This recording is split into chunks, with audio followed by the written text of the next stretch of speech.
nouveau. Amen. Amen. Le cher homme avec qui on a déjà bourlingué, on a fait des mariages, on a prêché. C'est un homme extraordinaire. C'est un homme, vous le voyez bien, hein? Il est costaré, mais c'est un homme aussi qui met ses 10 bols. Et c'est aller aussi dans les villages des sorciers.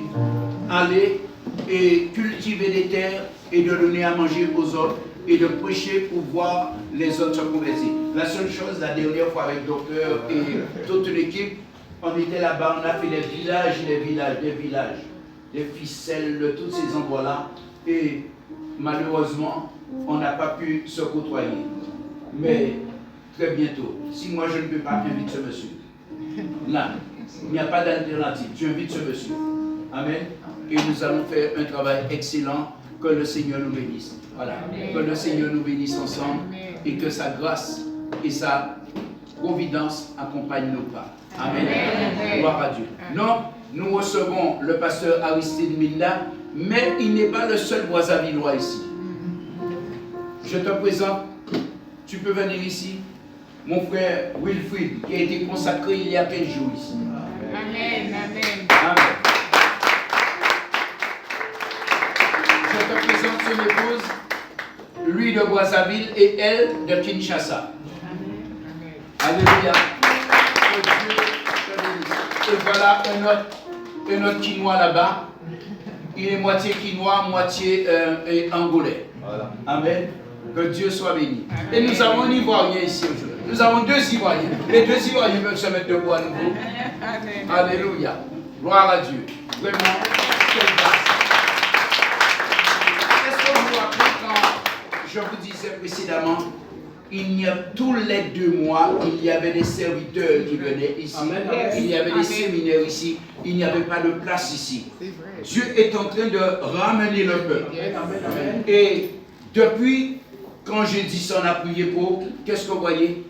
Presque tous les dimanches, il y a des serviteurs qui viennent nous visiter tout à l'heure. Amen. Amen. Soyez, vous êtes des précurseurs du renouvellement. Amen. Que Dieu vous bénisse. Amen. Et resituez-vous, replacez-vous dans le contexte. Ne faites pas le guignol avec la parole de Dieu. Prêchez Jésus-Christ. Jésus-Christ crucifié.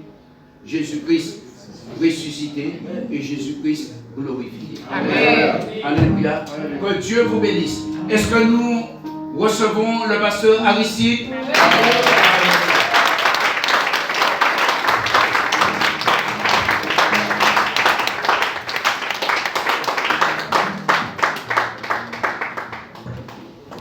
Pasteur Aristide. Gloire au Seigneur. Amen. Notre Père, nous voulons une fois de plus te remercier. Nous sommes dans ta maison et nous sommes tes enfants. Merci pour ton serviteur, l'apôtre.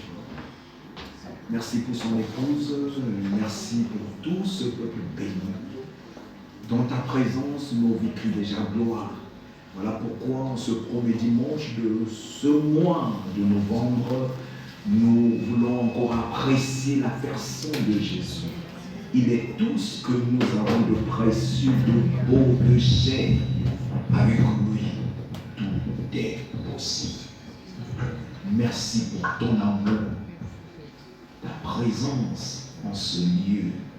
Donne à chacun de nous envie de ta voix chaque jour de sa vie. Avec la gloire. Bénis ta parole dans le nom précieux de Jésus. Amen. Amen. Amen. Nous pouvons nous asseoir. Merci, apôtre. C'est le seul bourgeois que je connais. Voilà pourquoi je m'attache à lui.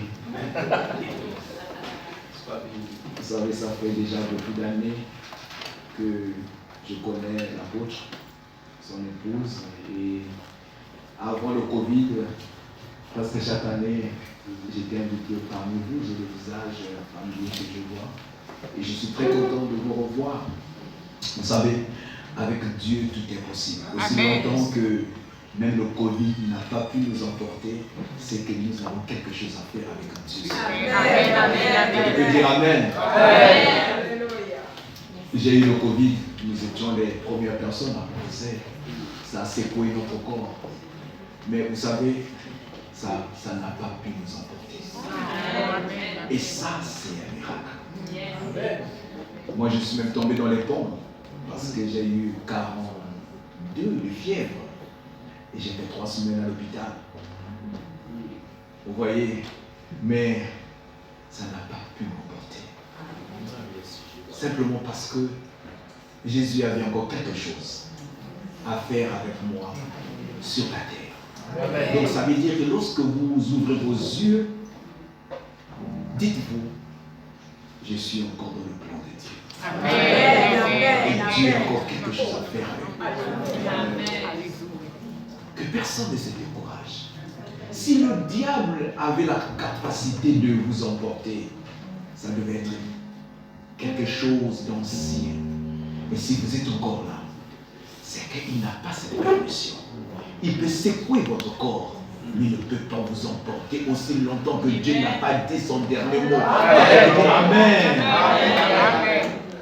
Soyons confiants et gardons le cap. Ce matin, je suis venu avec une seule parole, de parler de la compréhension spirituelle de la parole. Cette compréhension, j'aimerais t'amener au sommet par l'impact de cette parole. Mon objectif ce soir, ce matin, c'est que tu deviens porteur de solution. Quelqu'un peut dire porteur de solution. Vous savez, nous sommes dans un monde où le diable ose. Sur tous les domaines, il ose. Il rentre dans nos maisons sans permission. Il envoie ses agents faire tout ce qu'ils veulent. Mais Daniel a dit, ceux du peuple qui auront la connaissance, ceux vont agir différemment. Yes, redis ça. L'apôtre a dit quelque chose ce matin. Il a dit, il y a la postérité du diable. Et ça, c'est vrai. Comme nous sommes la postérité de Dieu. Mais entre ces deux postérités, il y a quelque chose au milieu où, si seulement nous arrivons à saisir la personne de Jésus qui se trouve au milieu de nous, tout devient possible. Amen. Dans le livre du Proverbe, au chapitre 4, verset 20 à 23, il est dit, mon fils, sois attentif à mes paroles, prête l'oreille à mes discours, qu'ils ne s'éloignent pas de tes yeux, garde-les dans le fond de ton cœur, car c'est la vie. Pour ceux qui le trouvent, c'est la santé pour leur corps. Garde ton cœur plus que toute autre chose, car de lui viennent les sources de la vie. Vous voyez notre bien-aimé qui nous transmet ce message qu'il a reçu du conseil de Dieu. Est-ce que quelqu'un a participé au conseil de Dieu ce matin? Moi, j'ai participé. Gloire à Dieu. Et vous savez, à chaque fois que vous participez à ce conseil, vous avez quelque chose à dire. Parce que dans ce conseil, Dieu parle de son projet et de ce qu'il veut faire sur la terre ce jour-là. Et vous avez de l'avance. Voilà pourquoi vous ne devez pas sortir de votre maison avant de participer à ce conseil. Et ce qui donne accès à ce conseil, c'est la prière. Amen. Et je crois qu'avant de venir, nous avons eu ce conseil avec Dieu et nous avons prié. D'où plusieurs ne seront pas surpris de ce que je dirai parce que nous avons tous entendu ces paroles avant que ça soit public sur la terre. Amen. Ça sera juste la confirmation que nous étions dans ce conseil. Amen. Et que nous avons écouté, nous avons vu les choses maintenant qui sont dites. Amen. Et ceux qui ne sont pas ou n'ont pas participé seront surpris de dire « Waouh, c'est une révélation ». Mais pourtant, ça ne sera pas une révélation. Pourquoi? Parce que tu étais au conseil. Quelqu'un peut dire Amen. Amen. Gloire au Seigneur. Il ne sera pas peut-être juste de dire que vous devriez toujours et à tout temps faire ce qui est présent. Vous savez, les choses de cette vie ne prennent leur source que dans le spirituel. Amen. Je disais à quelqu'un ce matin quand je venais que nous serons peut-être surpris de voir les originaux de tout ce que nous avons sur la terre. Tu seras surpris de voir l'original de ta maison au ciel. Tu diras, oh, ça ressemble, oui, ça ressemble parce que ce n'est pas l'original. Ce qui est l'original, c'est ce qui est au ciel. Amen. Tu seras surpris à compte de voir l'original de ta voiture de la terre au ciel. Tu diras, mais ça ressemble, mais oui, ça ressemble parce que ce n'était pas ça. C'était une limitation. Donc, si nous nous accrochons tellement à l'imitation, ça va faire en sorte que nous perdons notre temps. Alors Paul dit quoi? Accrochons-nous à ce qui est dans le ciel. Pourquoi? Parce que là-bas, c'est les origines. Ça ne prend pas de la rouille. Voilà pourquoi certaines personnes sont déterminées à voir Jésus. Parce qu'ils savent que c'est la meilleure des choses. Paul a dit, ni un homme, ni une femme, ni rien ne peut me séparer de l'amour de Dieu manifesté en Christ. Quelque part dans les Écritures, il est dit, tu as bien voulu que je vienne. Voilà pourquoi tu m'as conçu un corps. Vous savez, nous pouvons pas voir Dieu. Mais pour que Dieu vienne auprès de nous, il s'est conçu un corps. Il s'est mis dans ce corps afin que nous arrivions à avoir l'idée de qui il est. Il est venu dans la personne de qui? De Jésus. Voilà pourquoi Jésus dit, celui qui m'a vu, celui qui m'a vu a vu le Père. Et nous sommes heureux. Même si nous n'avons pas vécu dans l'époque de l'apôtre, des disciples qui l'ont vu physiquement dans ce corps, nous l'avons encore présent au milieu de nous. Parce qu'il a dit qu'il revient par l'Esprit. Et il est dans sa parole. Donc, à chaque fois que nous arrivons à lire les Écritures, nous sommes en présence de Jésus. Parce que la Bible dit au commencement était là, et la parole était avec Dieu, et la parole était Dieu. Voilà pourquoi ce n'est pas un livre ordinaire. Le prendre à la légère, c'est ne pas comprendre qui est à côté de toi et qui est avec toi. La compréhension spirituelle de la parole va de pair aussi avec les choses que Dieu a déposées à l'intérieur. L'une des premières choses que Dieu dépose en nous lorsqu'il nous appelle, c'est sa sagesse. Avec la sagesse d'en haut, il est possible que nous arrivions à faire des choses extra-bénies sur la terre. Amen. Salomon demande à Dieu de lui accorder quoi? Et l'une des premières choses que Salomon se confronte, c'est une situation où il a besoin de la sagesse. Il monte au trône et le premier jour, on lui amène deux femmes, l'une qui a perdu son enfant et l'autre qui le réclame, celui qui est vivant. Et tout le monde attendait. Qu'est-ce qu'il dira? C'était quelque chose de catastrophique pour tout le monde. Qu'est-ce qu'il dira le roi? 1 Roi chapitre 3, versets 16 à 17. Alors Salomon regarde les deux femmes et dit, apportez-moi quoi? Apportez-moi quoi? Oh. Et savez-vous ce qui signifie l'épée? La parole. Il dit, apportez-moi la parole. Là où vient la source de ce que je vais déclarer maintenant. Apportez-moi l'épée.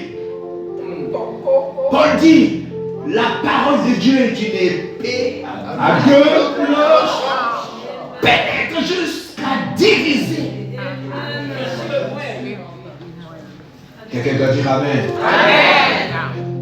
La parole nous scanne au plus profond de notre être et découvre les choses que les yeux ne peuvent pas voir. C'est plus que les IRM. Vous savez, ils ont d'abord commencé à fabriquer la radio, ce qu'on appelle la radio. Après, ils ont dit que non, c'était pas ça. Ils sont passés par le scanner. Et ils ont dit non, c'est pas toujours ça. Ils sont arrivés au IRM. Dieu les regardé du ciel. Il a dit, mais c'est trop tard pour vous. Parce que j'ai été, je serai, et après vous, je continuerai. Parce que les choses de Dieu, un jour, quelqu'un me parlait, non, tu sais, j'ai été endormi à l'hôpital, il me racontait, j'ai dit, mais ce que tu as vécu, Dieu est le spécialiste de ça. Parce que pour créer l'homme, la Bible dit, la femme, la Bible dit que Dieu a endormi d'un sommeil profond. Pour sortir qui? De l'homme. Pas un sommeil simple, un sommeil comment? Profond. Donc à chaque fois que Dieu veut sortir quelque chose à l'intérieur de vous, il vous fait endormir d'un sommeil profond. Voilà pourquoi on parle des rêves. Amen. Voilà pourquoi on parle de rêve. Le rêve, c'est quoi? Souvent, lorsque je dis j'ai rêvé, et très souvent, c'est lorsque tu es endormi, et très profondément. C'est en ce moment-là que tu te découvres à l'intérieur de ce que Dieu a sorti de toi. Et tu dis, oh, j'ai rêvé que je planais, j'ai rêvé que je mangeais. Mais non, c'est toi que Dieu t'a fait voir. Il a sorti de toi, afin que tu te découvres, que tu vois qui tu es, d'où tu viens, ce que tu es capable de réaliser avec lui dans ce rêve. C'est un sommeil profond.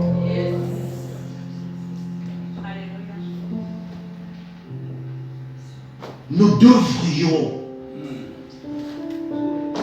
chercher ce sommeil profond pour que Dieu sorte de nous ce qui sera capable de nous réaliser. Quelqu'un peut dire Amen. Amen. Il dit apportez-moi l'épée. Ils lui ont apporté l'épée. Il dit mais coupez en deux. Donnez à chacun un morceau. Donnez à chacun un morceau. Alors la maman a dit non. Donnez à cette femme le melon entier. Et Salomon a dit, prenez cet enfant de même. C'est elle la vraie, la sagesse. Amen. Amen. Et dans Jacques chapitre 1 verset 5, la Bible dit quoi? Si tu manques de sagesse, demande à Dieu. Tous les jours, dis Seigneur, accorde-moi la grâce de recevoir ta sagesse. Je n'ai pas honte de le demander parce que j'en ai besoin tous les jours de ma vie afin de prendre des décisions et des résolutions qui plaisent à Dieu. Amen. Je méditais hier un peu tard dans la nuit dans le livre de Matthieu et j'ai découvert quelque chose dans, je pense, le chapitre 27.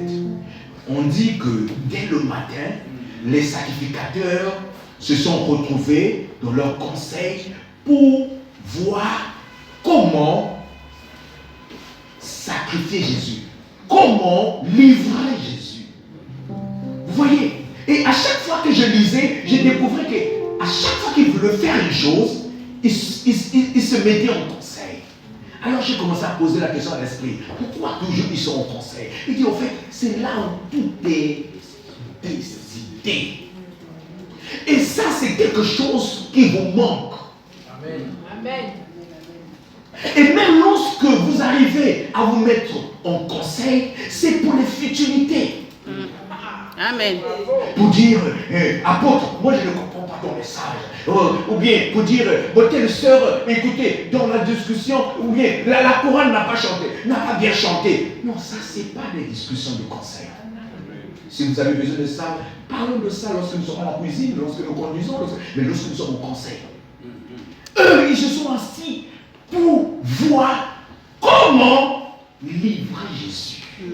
Est-ce que nous ne pouvons pas nous asseoir pour décider de voir comment Jésus peut être représenté partout dans ce monde? Où l'homme est présent, comment Jésus peut être représenté? Comment Jésus peut être représenté dans nos maisons? Comment Jésus peut être représenté dans nos écoles? Comment Jésus peut être représenté à l'église, dans ce pays? Est-ce que nous pouvons tenir ce genre de conseil? Ça même. Ceci nous permettra d'avoir de l'avance. Tout à l'heure, on a entendu quelque chose. Nous ne devons pas perdre le temps. Amen. Nous devons rattraper le temps. Amen. Le temps doit être comment? Rattraper. Paul a dit, ceux qui sont mariés doivent vivre comme s'ils n'étaient pas mariés. Pourquoi? Parce que nous devons rattraper le temps. Il est temps pour nous de faire les choses de Dieu. Alléluia. La compréhension spirituelle de la parole. 1 Timothée chapitre 4, verset 13. C'est Paul qui parle. Il dit, jusqu'à ce que je revienne, applique-toi à la lecture, à l'exhortation et à l'enseignement. Applique-toi. Donne de ton meilleur à accepter et à chercher. C'est devenu pour plusieurs chrétiens que nous sommes un roman. Juste l'avoir dans la maison. Et beaucoup de gens pensent même que l'avoir c'est une protection. Mais vous serez surpris d'aller même dans la maison d'un sorcier et trouver une Bible bien ouverte. Vous savez, j'ai un disciple, un enfant dans le Seigneur, est venu passer le week-end chez moi. Et à la fin, il a pris une offrande et il l'a mis dans une Bible qu'il a trouvée au salon. Et il est parti.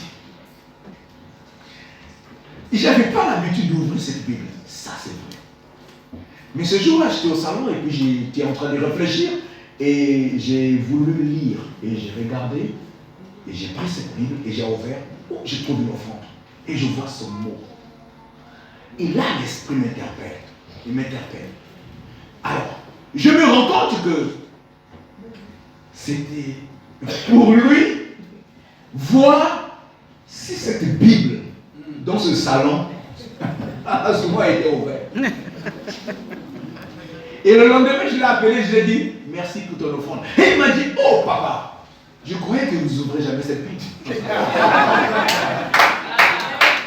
J'ai dit, Seigneur, merci. C'est vrai que je n'ai pas l'habitude, mais je dis merci. Parce que je me suis rendu compte que dans plusieurs maisons, c'est ce qui se passe. Les gens ont une Bible ouverte très grandement au salon, mais qui ne l'ouvrent jamais. C'est ouvert à une page du livre de Marc depuis une année. Si c'est vous, si c'est pour toi ce cas, je vous dis bien aimé d'aller le refermer et de le donner à quelqu'un qui peut le lire. Amen. Bien aimé, nous devrions justifier l'investissement de Dieu dans nos vies. Je dis, tu dois justifier l'investissement de Dieu dans ta vie. Amen. Lorsque vous embauchez quelqu'un dans votre entreprise, il doit justifier le pourquoi vous le payez un salaire. Amen. Amen. Je parlais à une fille dans le Seigneur et elle est venue, elle m'a vu. Elle m'a dit, je suis mal payé. Je dis, ah bon? Pourquoi? Il me dit, je fais tout le boulot et je ne suis pas bien payé. Je dis, ah bon? Il te paye comment? Il m'a donné le salaire. Et puis je lui dis, qu'est-ce que tu fais réellement?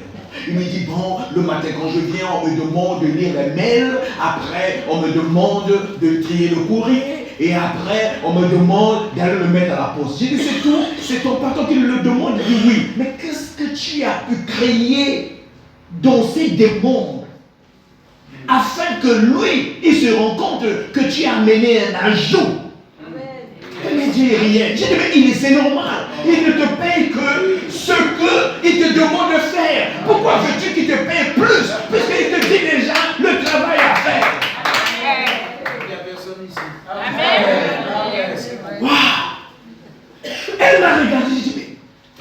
raison. Je dis, mais je n'ai pas raison, je te dis la vérité. Parce que ne confondons pas avoir raison et dire la vérité.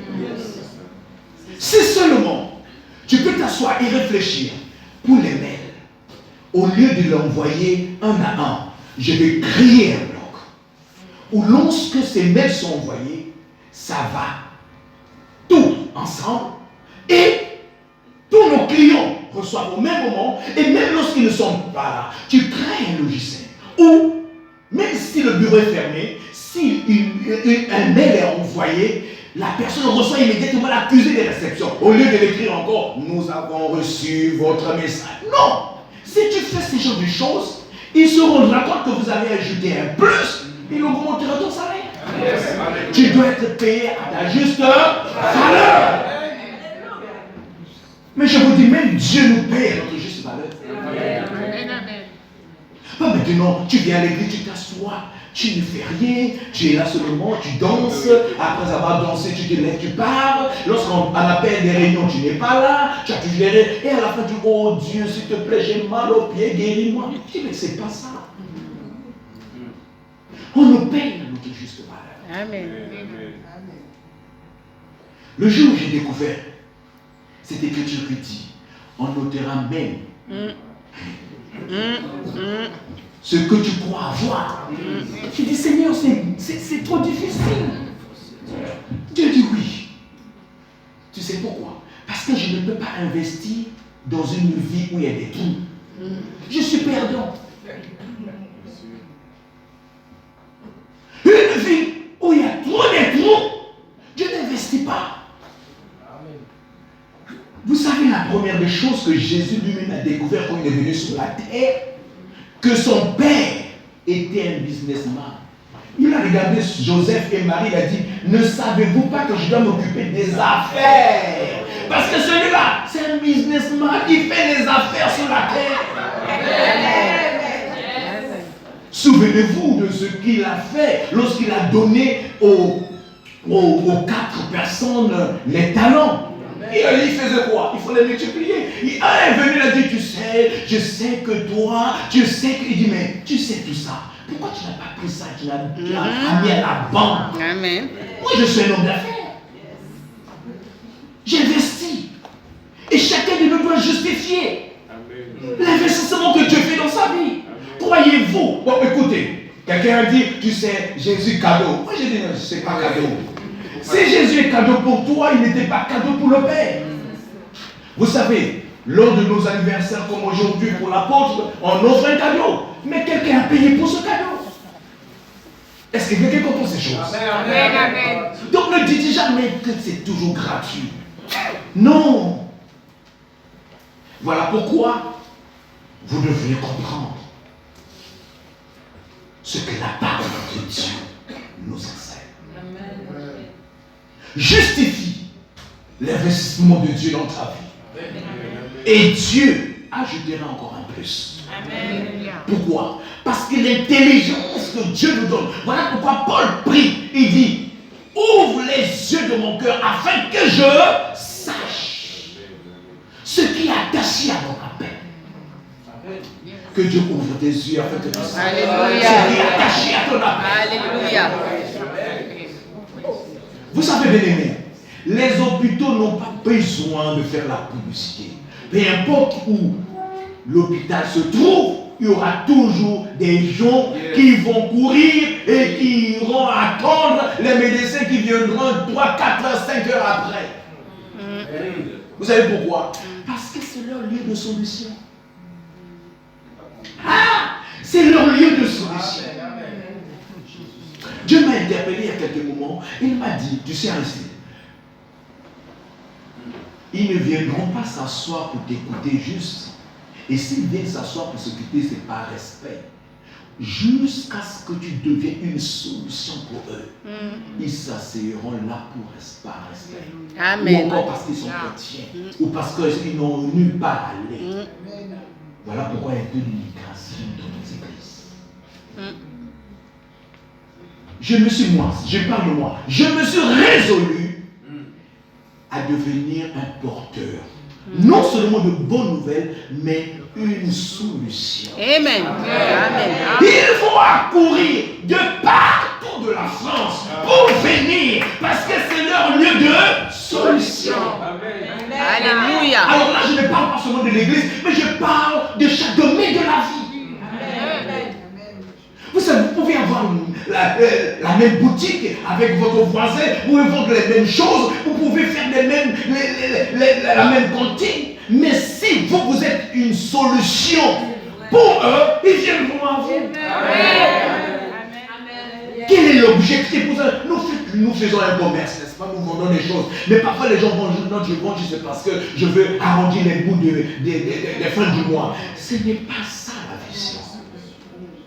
Quand tu deviens une solution, tu ne vas pas arrondir seulement les bouts des mois. Tu vas aussi élargir pour chaque bout des mois de quelqu'un. Quelqu'un va dire amen. Amen. Voilà pourquoi il y a certaines personnes qui se couchent tard et se lèvent tôt. Amen. Parce qu'ils ont compris qu'ils sont des solutions. Et ils vont puiser au point où, s'ils ne sortent pas ce qui est dans ce puits, ils ne vont pas s'arrêter. Ils sont comme ceux qui vont dans les mines chercher de l'or. Ils ne s'arrêtent point s'ils n'ont pas trouvé dans ce mine-là l'or qu'il faut. C'est ainsi que quand on vient dans un tel endroit, le nom de cette église n'est pas par hasard. Vous devez vous identifier et devenir ce que Dieu a donné comme vision à la peau. Amen. Si on parle de victoire, tout est victoire de votre vie. Amen. Tout est victoire de votre vie. Peu importe ce que vous allez voir, vous devez toujours déclarer victoire. Peu importe ce que vous déclarez victoire. Et vous voyez, ça ne doit pas s'arrêter seulement à l'église. Où que tu ailles, tu fais partie de la maison de la victoire. Tu es victoire. Tu rentres quelque part, tu te fais la victoire. Tu es dans ta maison, c'est la victoire. Tu es dans ta voiture, c'est la victoire. Si c'est l'échec pour tout le monde, ça ne doit pas être pour toi. Ça ne doit pas être pour toi. Un jour, nous sommes allés chercher du carburant avec mon épouse et j'ai vu une longue queue. Et j'ai dit à ma femme, certainement on n'aura pas de carburant. Elle m'a regardé et dit, pourquoi dis-tu ça? J'ai dit, mais tu ne vois pas la queue? Il dit, ce que tu vois, moi je ne le vois pas. Je vois le carburant dans cette voiture. Et je sais que j'étais moi-même confus. Tu veux une réconciliation avec le Seigneur? Y a-t-il quelqu'un qui s'est senti seul et veut une communion avec le Seigneur? Y a-t-il quelqu'un qui s'est rétrogradé et veut que l'Esprit le relève ce matin? Y a-t-il quelqu'un qui veut recevoir le Seigneur comme Seigneur et Sauveur? La voie est ouverte aujourd'hui afin que ces choses nous arrivent aujourd'hui. Il y a un temps pour toutes choses. Le temps de maintenant, c'est le temps d'une réconciliation avec le Seigneur. Quelqu'un veut-il un renforcement spirituel? Parce que il se sent tellement faible. Mais je vais t'apprendre une très bonne nouvelle. C'est dans sa faiblesse. C'est dans cette faiblesse que Dieu agit puissamment. Savez-vous que Jésus dans son corps physique a dit une chose? Père, pourquoi m'as-tu abandonné? Mais dans cet abandon, tu agis puissamment. Nous avons plusieurs catégories de personnes qui se sont engagées. Et une seule prière afin que la restauration,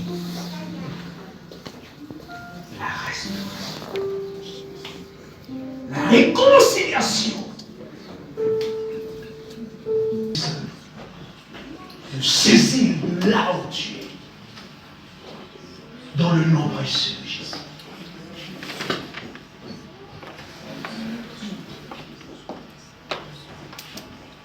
au nom de Jésus, que tout ce qui est devenu frontière, ce matin, soit brisé.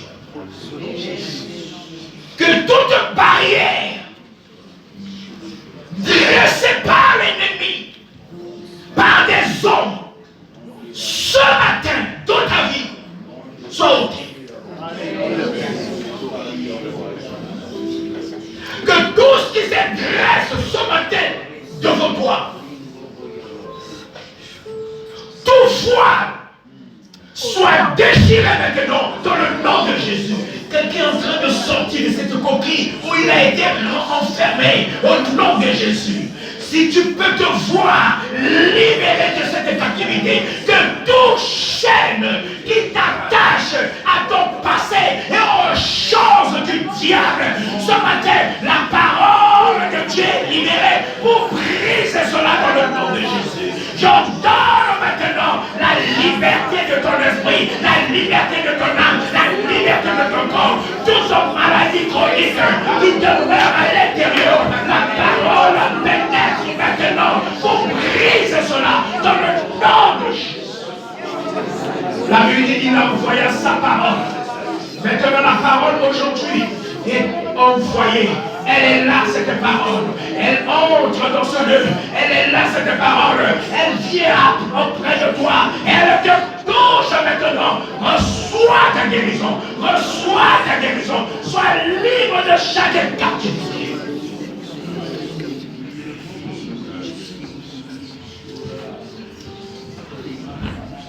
L'angoisse n'a plus d'effet dans ta vie. Alléluia.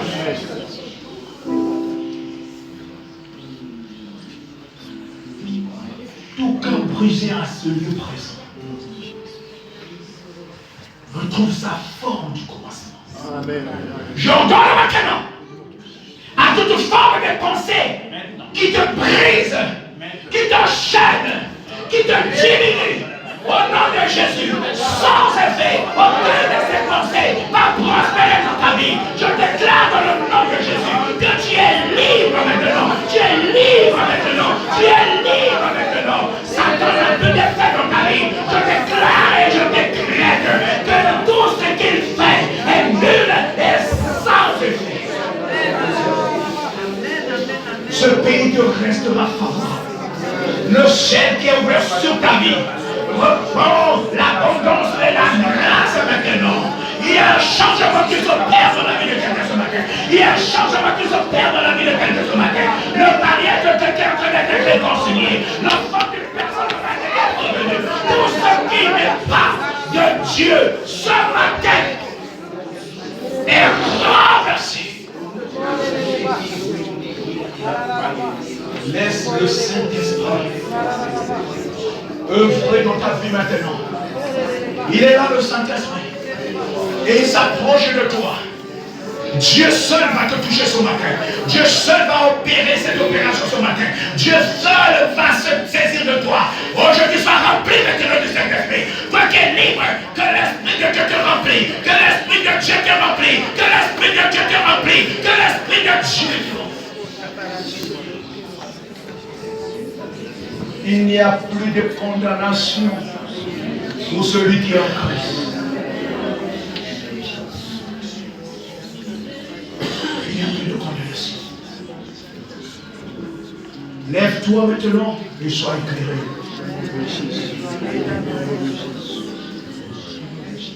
J'entends dans mon esprit cette parole. Tu es un arbre planté près d'un courant d'eau. Et tu vas porter le fruit parce que la sémence de Dieu est déjà en toi. Et tout ce que tu vas désormais faire va réussir. Je dis que tout ce que tu vas désormais faire va réussir. Car Dieu lui-même a pris l'engagement de laisser ce fruit apparaître. Je ne veux pas prier pour la sémence parce que Dieu lui-même a déjà placé cette sémence en toi. Ce que Dieu veut, c'est que cette sémence porte du fruit. Si ta terre n'était pas fertile, que ce matin, la parole rend cette terre fertile. Oh, je dis que ce matin, que la parole rend cette terre fertile.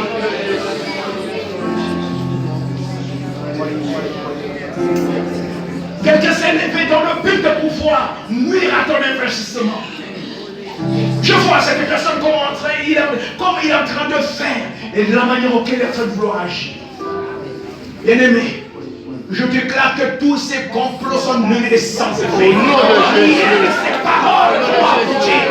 Je dis au nom de Jésus, le retour maintenant à tout ce que Dieu fait. Je retourne des choses sous sa vie. Je retourne des choses sous sa vie. Je retourne des choses sous sa vie. Quelle est la parole qu'il a déclarée? Retourne à l'employeur au nom de Jésus.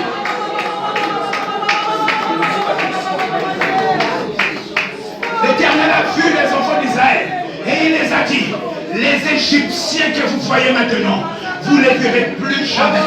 Je déclare, je décrète, si tu l'as vu une fois, tu ne le verras plus jamais. Si tu l'as vécu une fois, tu ne le vivras plus jamais. S'il a parlé une fois, il ne parlera plus. Voilà pourquoi je mets dans ta bouche cette parole que tu dois déclarer au nom de Jésus. Je suis victorieux. Au nom de Jésus, je suis victorieux. Je vis dans la victoire. Je vis dans la victoire. Je vis dans la victoire. Je vis dans la victoire. Je me tiens de la victoire. Je me lève de la victoire. Je suis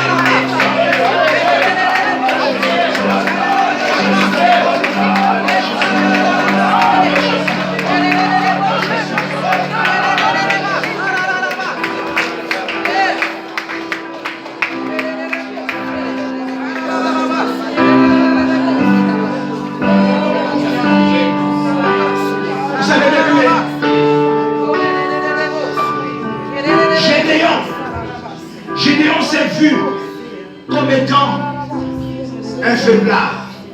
Je ne sais pas comment tu te vois grâce aux situations et aux événements que tu as traversés. Quelqu'un a dû vivre une séparation. Quelqu'un a dû vivre un abandon. Quelqu'un a dû être qualifié, je ne sais pas, un rejet peut-être. Bon, tout ce que tu as pu vivre.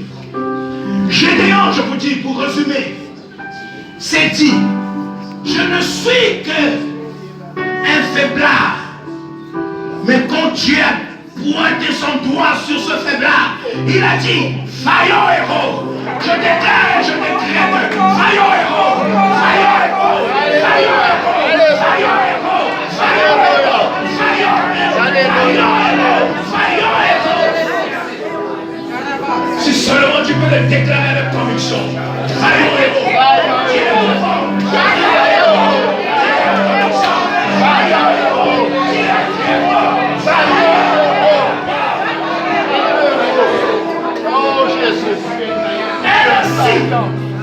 Tu es ce que tu viens de dire. Tu es ce que tu viens de dire.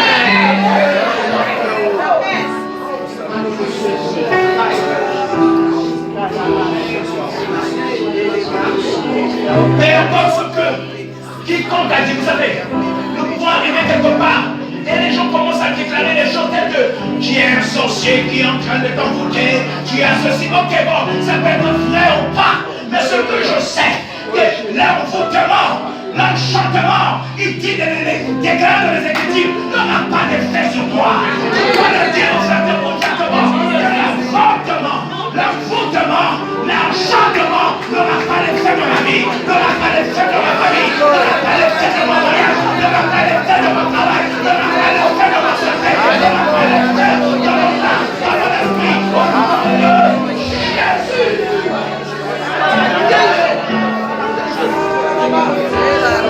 Et je déclare, depuis le parole de l'envoûtement qui est à ton sujet, ce matin,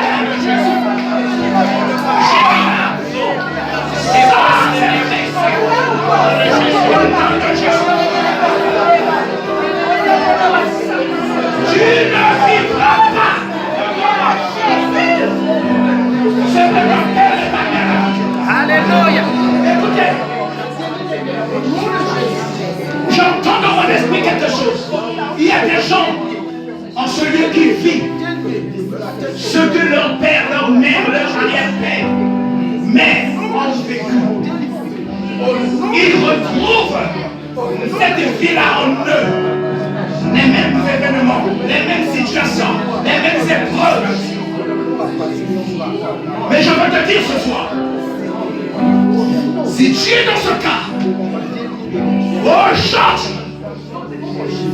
Le Dieu que tu es, te dit que toi tu es différent. Amen. Il te dit que toi tu es différent. Et tu dis je suis différent. Je suis différent. Je déclare ce soir que tu es le stop de tous ces événements. Amen. Il a fait de ta tête. Il a fait de son tête. Il a fait de ta tête. Ta vie est une vie de gloire. Je dis que ta vie est une vie de gloire.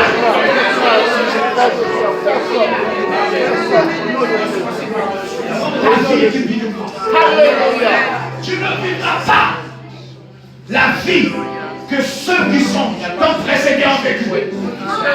Tu n'es ni ton père, ni ta mère, ni ton frère, ni ta soeur, ni ton cousin. Tu es unique.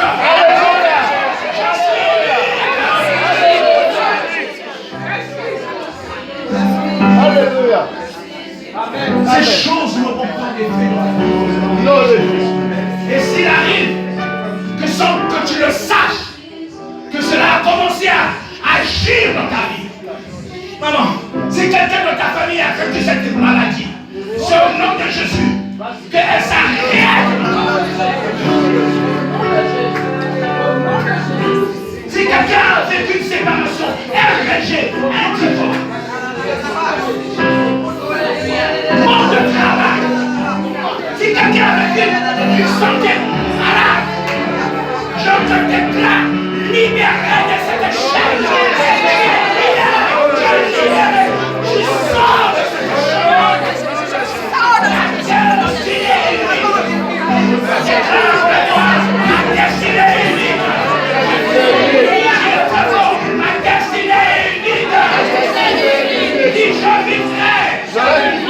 Proclamer. Les oracles de l'Éternel. Tu es spécial.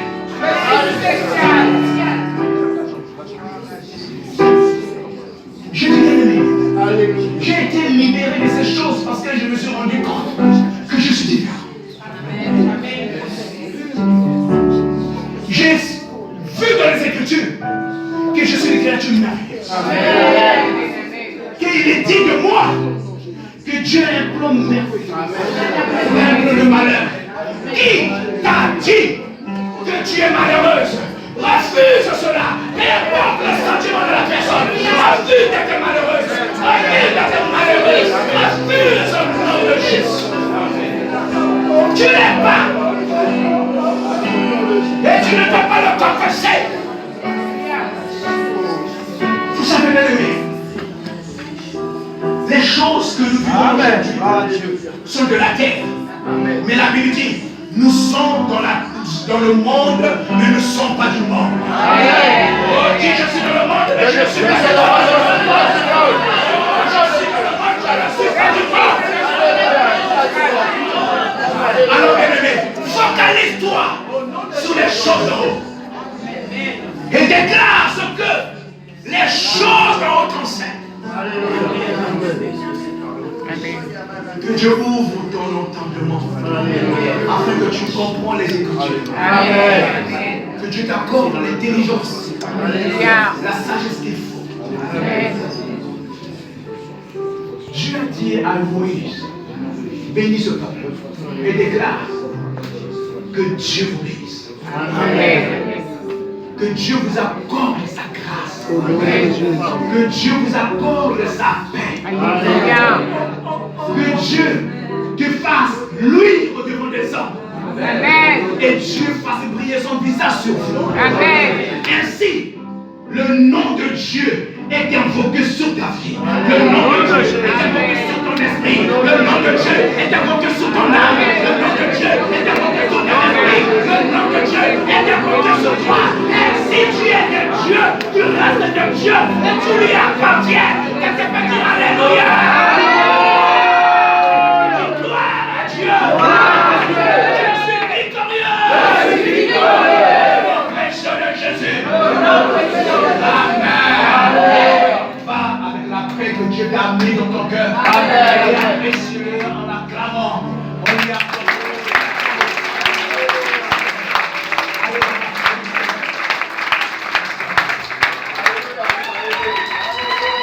servi. On est sorti du rang et je me suis garé. Elle a dit. Elle m'a sorti ça. J'ai compris. Amen pour les J'ai femmes. compris. Vous savez pourquoi? Parce qu'il y a des moments, nous déclarons une chose, mais nous vivons autre chose. C'est vrai. Nous déclarons une chose, nous vivons une autre chose. Nous maintenant, la Bible déclare clairement, nous ne vivons pas par la vue. Oh, nous ne vivons pas par la vue. La foi est une ferme assurance des choses que tu espères. Est-ce que quelqu'un espère quelque chose au matin? Est-ce que quelqu'un espère quelque chose au matin? Alors ce que tu espères, crois que tu l'as reçu. Que tu l'as.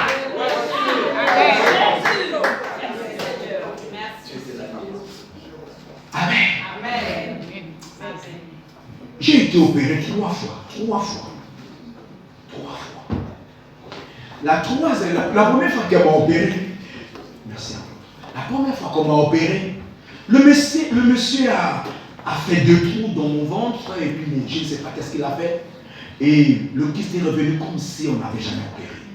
La deuxième fois, c'est un Chinois qui m'a opéré, il m'a ouvert le ventre. Et une semaine après, c'est comme si on n'a pas opéré. C'est ce qui avait fait qu'on m'a évacué ici. Et quand je suis venu en Europe, le médecin qui m'a vu, il m'a dit, mais pourquoi on t'a opéré? C'était simple, cette chose, c'était simple. Il fallait juste injecter de l'alcool et puis c'était fini. Ok. Il m'a dit, ben, on va opérer. Et le jour où il m'a mené à la salle d'opération, et il y avait un de ses collègues qui est bon, il m'a dit, monsieur Binda, voilà, on va vous endormir. Et je lui ai dit, à tout à l'heure. Et ils m'ont fait endormir, ils ont fait l'opération. Et c'est lui qui me rencontre bien l'après-midi, quand on a fini l'opération, et tu ne revenais pas toi. On a fait le massage, tu ne revenais pas toi. On ne comprenait pas, qu'est-ce qui se passe? On a essayé, tu avais vraiment, ton cœur battait bien, il y a ta tension, mais tu ne revenais pas toi. On t'a tapé, on t'a rien. Et quelques minutes après, ils ont appelé notre médecin, je ne sais pas qu'est-ce qu'ils ont fait, finalement je suis revenu en moi. Et il m'expliquait ça, je lui ai dit, mais monsieur, avant de m'endormir, qu'est-ce que je vous ai dit? À tout à l'heure.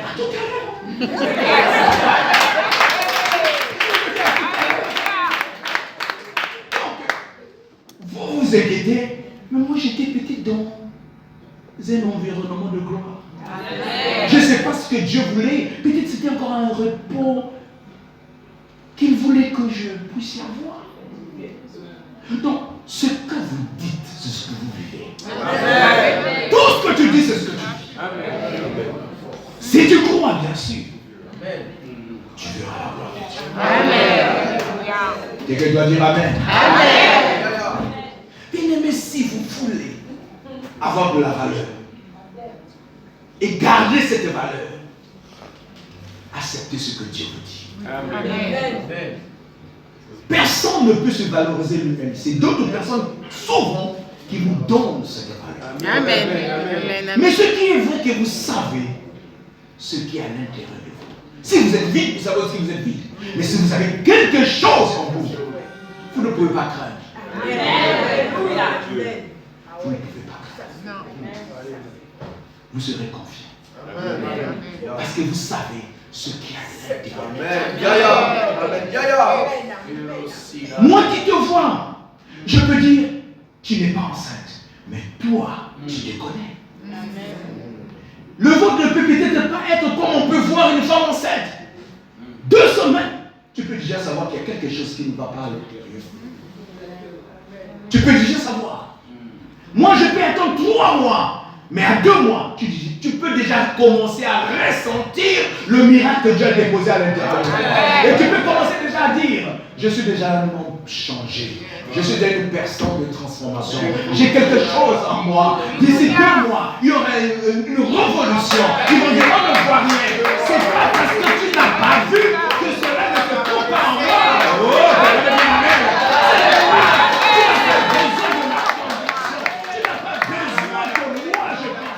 Tu as besoin d'accepter qu'à l'intérieur de toi, quelque chose a changé. Pourquoi? Parce que tu as eu eu une rencontre avec la parole. La Bible dit, il n'y a personne qui rencontre et qui reste le même. Personne. Quand tu le rencontres, quelque chose change en toi. Vous savez, parfois on se dit, non, parce que je n'ai pas encore vu que ça ne peut pas arriver. Sois juste sûr que tu as une rencontre avec la parole. En ce moment-là, les choses vont s'avérer vraies. Pour terminer, bien aimé, je voudrais lire Apocalypse 5, verset 12. La Bible dit, il disait d'une voix forte, l'agneau qui a été offert en sacrifice est digne de recevoir la puissance, la sagesse, la richesse, la force, l'honneur, la gloire et la louange. Tel qu'il est, tel que nous sommes. S'il a reçu ces choses, nous devions aussi recevoir ces choses. Et s'il a vécu dans ces choses, nous devons aussi vivre dans ces choses. Tel qu'il est, tel que nous sommes. Ne vous détrompez point. Nous sommes véritablement à son image et à sa ressemblance. Lui-même, il a dit ce qu'il a fait. Nous pouvons en faire 2 fois. Parce que nous avons quelque chose en nous, le Saint-Esprit. Quelqu'un doit dire le Saint-Esprit. La puissance fait allusion à quoi? Au pouvoir. Le pouvoir. La puissance, c'est le pouvoir. Et ceci est généré pour nous chrétiens par la prière. Personne, aucun chrétien ne peut générer la puissance en lui si ce n'est pas un homme et une femme de prière. Et s'il y a une chose que l'ennemi va vous combattre tous les jours de votre vie, c'est votre vie de prière. Il peut vous laisser venir à l'église. Il peut même vous laisser lire la parole. Il peut même vous laisser prêcher comme je prêche. Il peut même vous laisser exhorter. Mais lorsqu'il s'agira de la prière, il va vous donner le sommeil. Il va vous donner la fatigue. Il va vous amener à avoir des raisons. J'ai mal aux pieds, j'ai mal aux jambes, j'ai mal ceci. Tous les mal viendront à vous. Juste parce qu'il veut vous empêcher de prier. Amen. Combien de réunions de prière nous arrivons à maintenir. Il n'y a que la prière qui peut maintenir la chaleur dans une église. Il n'y a que la prière qui peut maintenir la chaleur dans la vie d'un homme. Amen. Nous devions avoir, comme des apôtres autrefois, des réunions de prière où nous demeurons 1 heure, 2 heures, 3 heures en prière jusqu'à ce que le ciel s'ouvre. Amen. Oh, apôtre, j'ai bien aimé ce que tu as dit. J'ai été enseigné tout à l'heure. Nous prions aussi comme ça. Envoie-nous la pluie de l'arrière-saison. Pas maintenant, l'arrière-saison. Tu attends la pluie de l'arrière-saison. Et si cette saison, tu n'as pas pu avoir la pluie, crois-tu que tu vas supporter la pluie de l'arrière-saison? Crois-tu? Et les gens qui disent, oh Dieu, je sais que tu as réservé pour moi des bonnes choses au ciel. Ok. Si Dieu a réservé des bonnes choses au ciel, tu ne les vois pas. Donc tu es sûr qu'il y a des bonnes choses au ciel et il ne peut pas te le donner ici sur la terre. Non, donne-moi d'abord ici. Amen. Et je vais croire à ce qui est au ciel. Quelqu'un veut dire amen?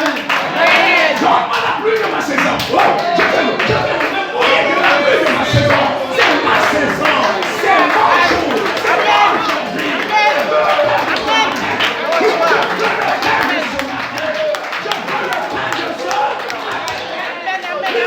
Ne vous inquiétez pas.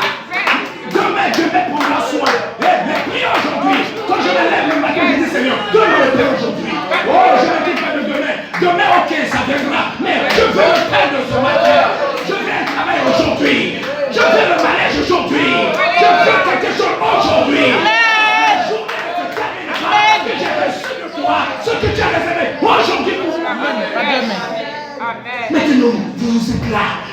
priez. Oh, je prie Seigneur pour l'année prochaine. Mais non, l'année prochaine, c'est l'année prochaine. Maintenant, c'est maintenant.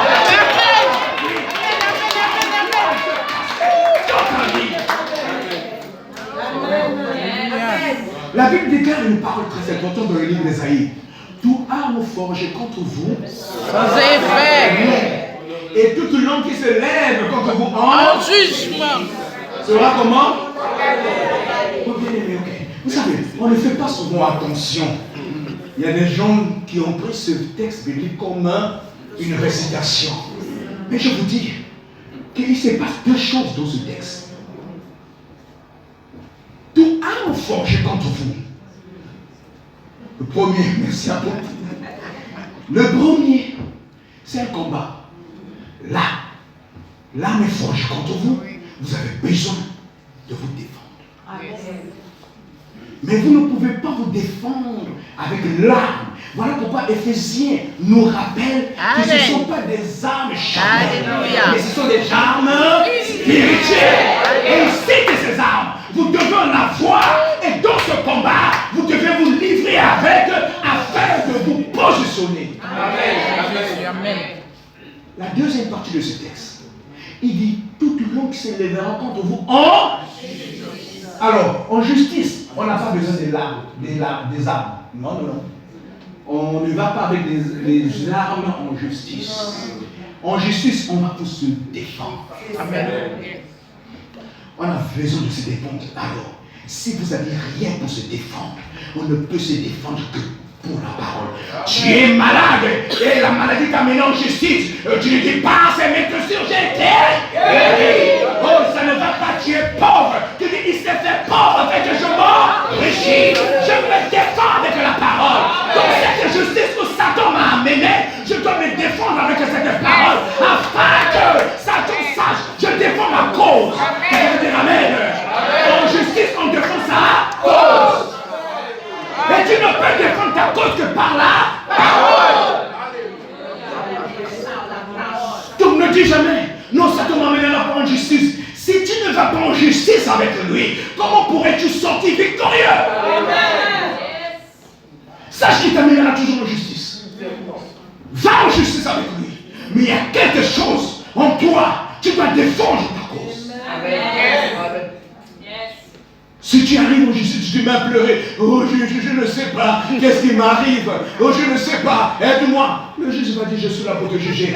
Comme tu ne dis rien, tu ne peux pas te défendre. Alors je vais déclarer une déclaration sur toi. Tu seras emprisonné.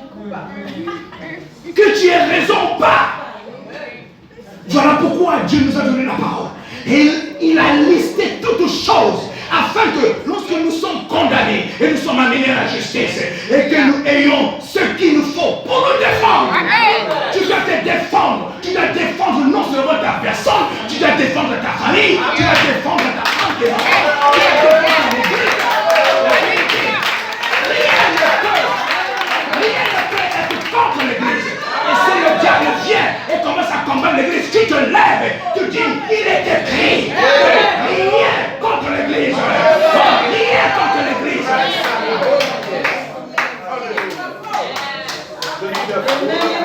Il s'est levé contre ton travail. Il s'est levé contre ta santé. Il s'est levé contre ce qui t'appartient.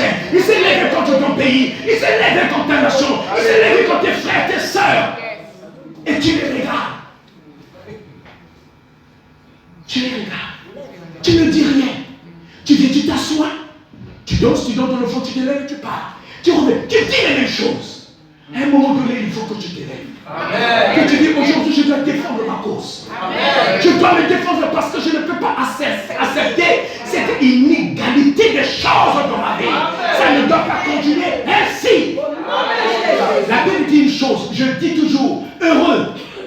Et je suis heureux qu'il est venu. Amen. Jésus dit, le volant ne vient que pour voler, égorger et détruire. Et Jésus dit, moi je suis venu.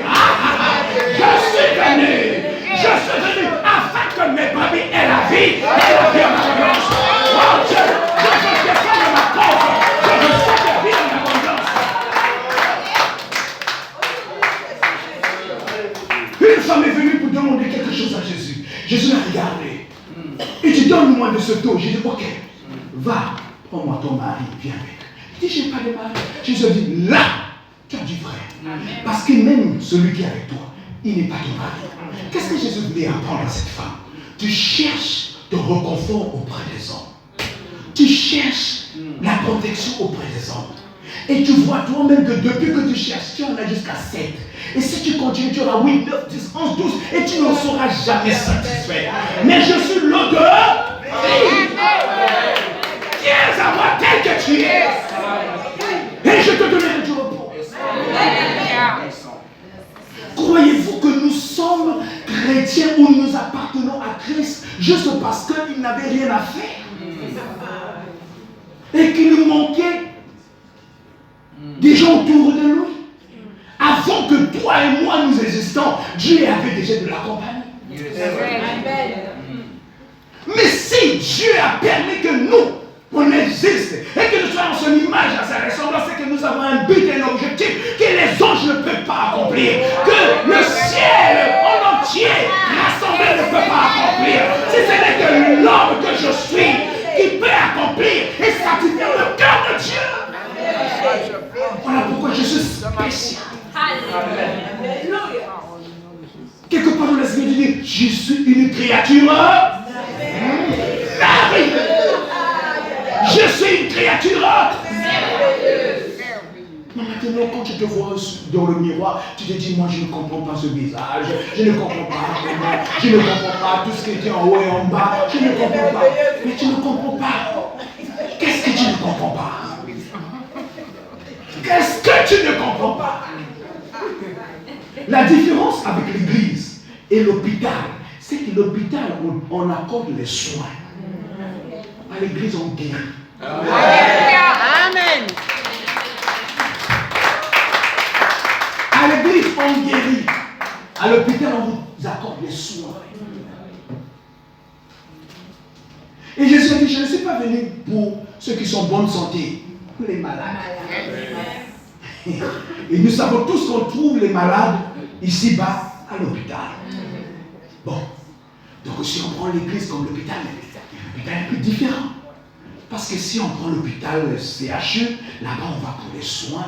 Et le médecin dit, bon, tu vas prendre tel comprimé.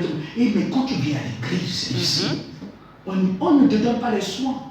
Parce que la plupart des chrétiens, quand ils viennent ici, ils veulent qu'on leur donne les soins. Ils veulent qu'on leur donne les soins.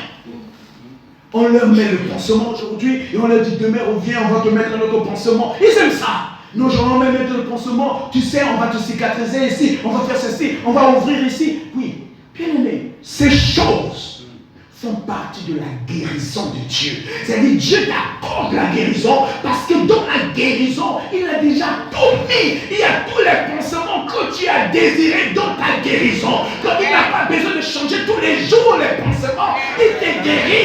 Et dans cette guérison-là, il y a des pansements qui se changent sans que tu le saches. Sans que tu vois, sans que tu t'imagines, sans que tu touches. Ça se passe là-bas.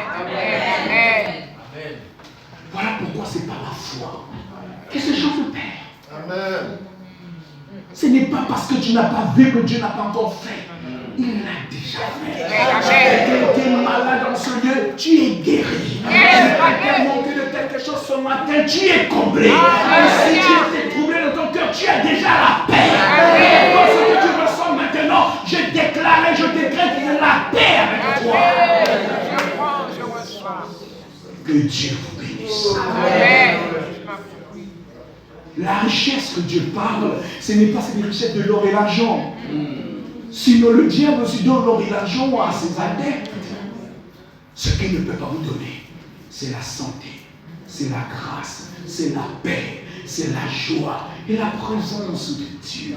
Ça, c'est impossible à reconnaître. Et ça, c'est une richesse que toi tu dois posséder et que Jésus est venu te le livrer gratuitement afin que tu y vis. C'est ce qu'on appelle la vie en abondance.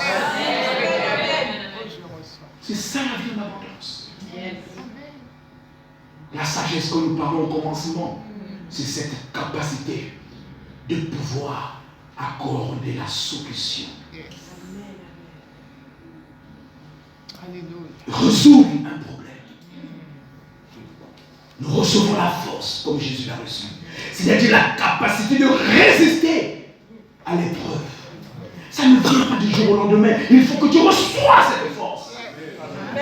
Les épreuves, nous l'aurons tous. Chacun selon l'appel qu'il a reçu de Dieu. Les pauvres, les riches, les pays pauvres, les pays, chacun a ses épreuves à lui. Nous ne vivons pas les mêmes épreuves. Mais ce qui est vrai, c'est que nous tous, nous sommes appelés à recevoir cette capacité, cette force de résister. Je ne dis pas que nous ne pourrions pas tomber, mais nous avons la force de nous relever. Voilà pourquoi aujourd'hui, il y a quelque chose que je ne peux plus faire. Quand je vois quelqu'un à terre, je ne peux plus l'accuser. Je ne peux même plus lui dire un mot. Je peux juste lui dire, je tends ma main. Lève-toi. La cause n'est pas encore finie. Tu vas arriver. Tu es un soldat. Comme tu n'es pas mort, tu arrives. Tu arrives. Le fils prodigue n'a jamais été jugé par son père. Malgré tout ce qu'il a fait, son frère dit, il a vendu tous ses biens, il a mangé avec les prostituées. Le père l'a regardé seulement, il n'a rien dit. Il a dit, mettez une bague sous son doigt, mettez un nouveau vêtement. Celui qui était perdu, c'est... Maintenant il est... Est-ce que nous pouvons avoir cette image de Dieu vis-à-vis des uns et des autres? Au lieu de rester au conseil pour dire, tu sais, soleil, je ne comprends pas, il a fait ça, il a fait ça. Mais est-ce qu'on peut juste tendre ça même dire, ok, lève-toi mon frère. Le combat est long. La route est longue. Viens mon frère, j'ai besoin de toi. Parce que là où il a chuté, que tu es resté debout, gloire à Dieu, il y aura un endroit où toi tu vas chuter et tu auras besoin que lui te relève. C'est cette force que Dieu donne à l'église aujourd'hui.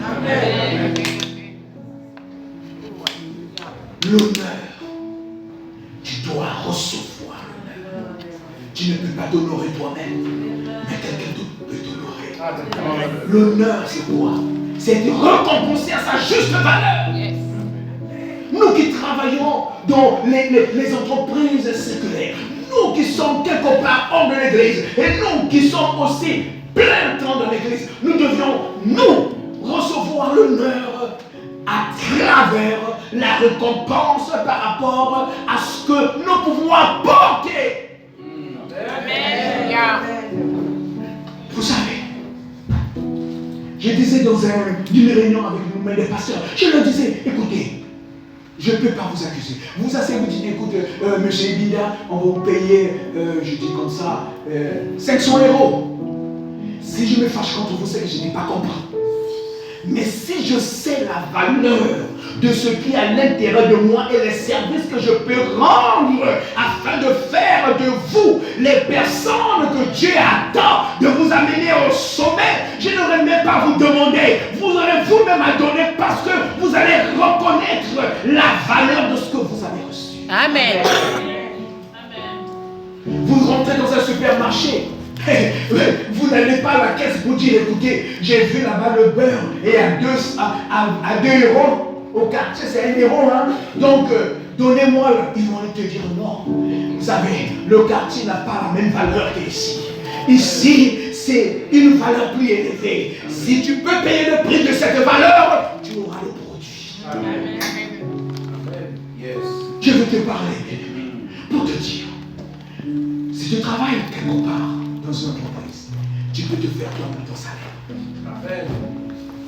Je rends gloire à Dieu. Je travaille dans une organisation Foursquare et dans cette organisation, on nous a appris une chose. On nous dit, tu dois te faire ton salaire. Quand tu vas, on te donne, je dis comme ça, 50 €.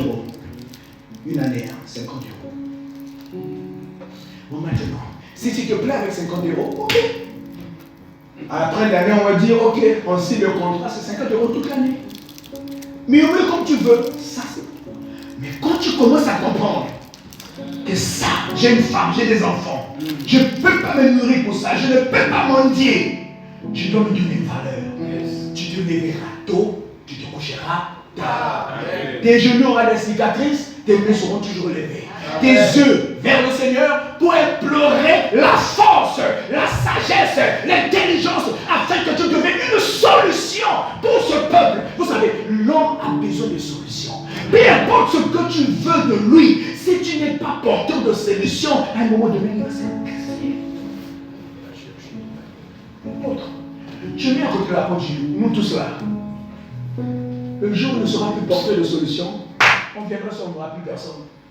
C'est pas parce qu'il est clair, parce qu'il est beau, parce qu'il est comme ça. Non. C'est parce que vous savez que de sa bouche sortent des choses qui sauvent votre vie, qui épanouissent votre vie, qui éclorent votre vie et qui vous permet d'avancer, d'aller en avant. Voilà pourquoi vous venez ici, vous vous asseyez, vous recevez et vous partez et vous voyez les résultats. Et quelqu'un qui voit les résultats revient toujours vers son médecin. Il fait de son médecin le médecin de la famille. Il fait le médecin, mon médecin, le médecin de la famille. Tous ceux qui sont de cette famille, ils rentrent vers ce médecin. Pourquoi? Parce que le premier a vu les solutions, les réponses, et il a vu le changement. Voilà pourquoi tout s'attache à ce même médecin. Ce n'est pas parce qu'il est le plus beau des médecins ou encore le plus meilleur, mais parce qu'il était porteur de la solution. Au moment où on était dans la crise. Que Dieu bénisse la personne qui dit Amen. Amen.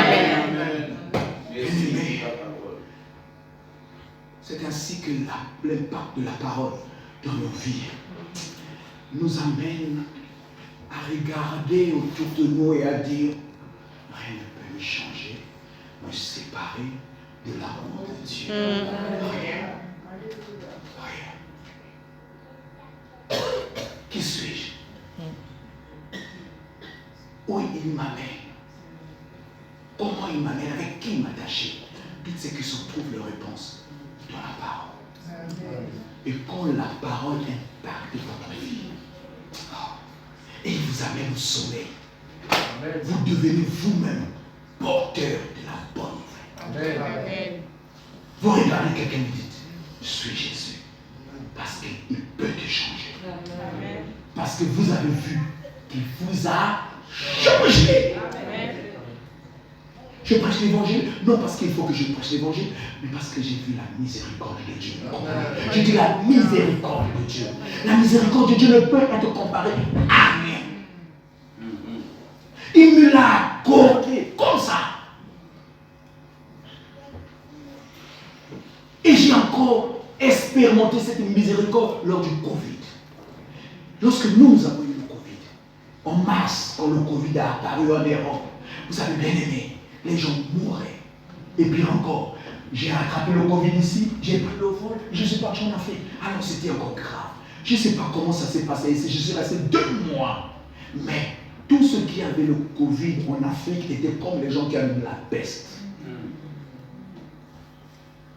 Mais Dieu m'a amené là-bas. Pourquoi? Parce que pendant que ici on interdisait tout traitement, en Afrique on a dit on va donner la chloroquine. Amen. Et nous sommes les premiers à recevoir ce traitement. Mais personne ne s'approchait de nous. Je suis resté dans une chambre 3 semaines, seul. Les médecins venaient, ils me demandaient de tourner mon dos pour y déposer la nourriture. Oui. J'étais plus traumatisé par la manière de faire des autres que par la maladie. Il me rendait plus malade que la maladie. Parce que j'ai m'attendu à ce que les gens accordent leur amour. Mais non, nous étions rejetés comme des pestes. Et personne ne pouvait nous visiter. Les médecins venaient nous tourner le dos. Ils venaient, ils ne pouvaient pas nous s'approcher de nous. Lorsqu'ils venaient pour nous examiner, il fallait voir tous les précautions qu'ils prenaient. Il ne fallait même pas que tu bouges, tu étais là. Peut-être même pas respirer parce qu'ils devaient te scanner sans pourtant qu'il y ait contact. Mais dans cette période où j'ai senti que l'homme me rejetait, l'amour de Dieu, chaque jour, comme dans le jardin d'Éden, il venait me visiter, il venait auprès de moi, il s'assied avec moi, je lisais la parole et je l'écoutais me parmi les malades, au milieu de tous les malades, qui étaient toujours tranquilles, en paix. Pendant que les gens mouraient au tout à tout. Et à chaque fois qu'on passait, on dit, il n'est pas encore mort. Il n'est pas encore mort. Il n'est pas 3 semaines de même parole. Il n'est pas encore mort. Parce que les gens ne faisaient que mourir tout à tout. Lui, il était venu un jour me dire, mon fils, tu es déjà restauré. C'est un moment pour toi juste de repos. Tu sortiras de ce lieu. 3 semaines après, je suis sorti de ce lieu. Ils étaient tous surpris. Mais parce que la miséricorde de Dieu, je n'étais pas le meilleur. Oh, j'avais vraiment aussi des hauts et des bas. Et je n'étais pas peut-être trop attaché aussi à lui. Mais cette miséricorde m'a fait comprendre que Dieu fait acception de personne. Il te prend tel que tu es. Il ne te juge pas. Il te prend comme ça, il te dit viens. Et j'ai appris dans les Écritures que Dieu te donne avant même que tu te confesses. Les Écritures vous apprennent. Dieu te pardonne avant ta confession. On nous apprend que viens confesser pour que Dieu te pardonne. Je dis que ce n'est pas l'évangile. Je dis que ce n'est pas l'évangile. Dieu ne nous a jamais demandé de venir confesser pour que je vous accorde le pardon. Alors, ça sera comme si le pardon est mérité. Que nous méritons ce pardon. Je me suis confessé, non? Alors, pardonne-moi. Avant même que tu ouvres ta bouche pour dire que j'ai péché, Dieu t'a accordé son pardon. Amen. La Bible dit que comme Jésus, avant même que le premier péché soit pardonné, Jésus lui-même nous avait déjà accordé son pardon. Il est venu avant même la première confession sur la terre. Amen. Quelle miséricorde. Amen. Gloire à Dieu. Amen. Je croyais que tu m'y acclamé pour ce Jésus.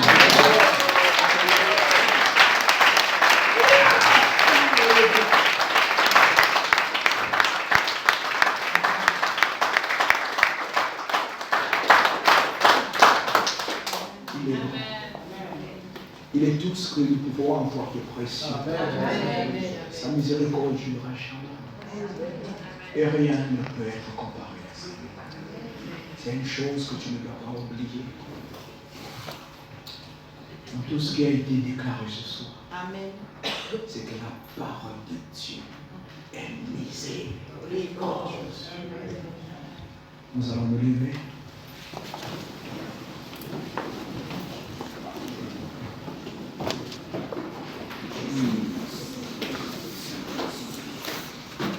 Y a-t-il parmi